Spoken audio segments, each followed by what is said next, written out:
அன்பு மாணவ செல்வங்களுக்கு வணக்கம். இன்று 23 LT 404 முதல் அலகில் இருக்கக்கூடிய நான்காவதாக இருக்கக்கூடிய அகநானூற்றை பார்க்க உள்ளோம்.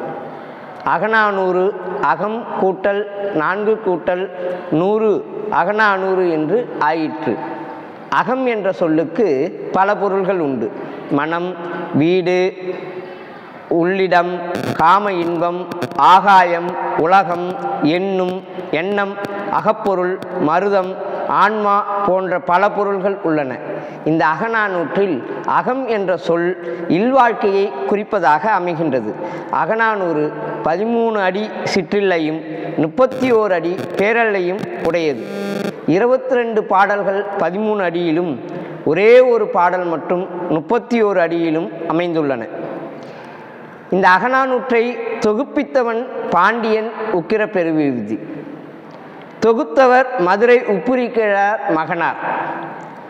இந்த அகநானூற்றில் 1, 3, 5, 7, 9, 11, 13 என செல்லக்கூடிய ஒற்றைப்படை எண்களில் பாலைத்திணை பாடல்களும் 2, 8, 12, 18, 20 இல்லை மன்னிக்கவும் 18, 22, 28 என செல்லும் எண்களில் குறிஞ்சித்திணை பாடல்களும் 4, 14, 24 என செல்லும் எண்களில் முல்லைத்திணை பாடல்களும் 6, 16, 26 என செல்லும் எண்களில் மருதைத்திணை பாடல்களும் 10, 20, 30 என செல்லும் எண்களில் நெய்தல் திணை பாடல்களும் காணப்படுகின்றன.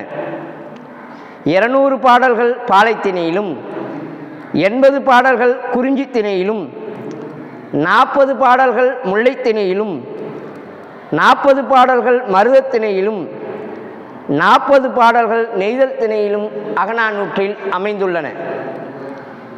முதல் 120 பாடல்களை களிற்று யானை நிறை என்றும் 121 முதல் 300 வரையிலான பாடல்களை மணிமிடை பவளம் என்றும் 301 முதல் 400 வரையிலான பாடல்களை நித்திலைக்கோவை என்றும் பகுத்துள்ளனர் முன்னோர்கள்.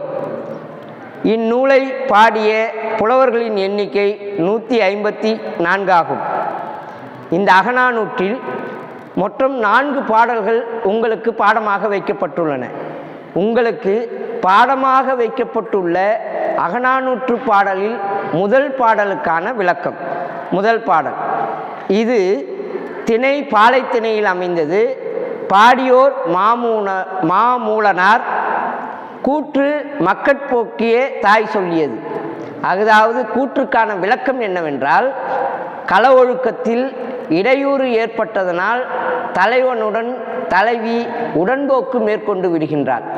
அப்போ அந்த உடன்போக்கில் சென்றதனை அறிந்த தாய் வருந்தி செவிலித்தாய் நற்றாயினம் உரைத்ததாக அமைந்த பாடல் இப்பாடல்.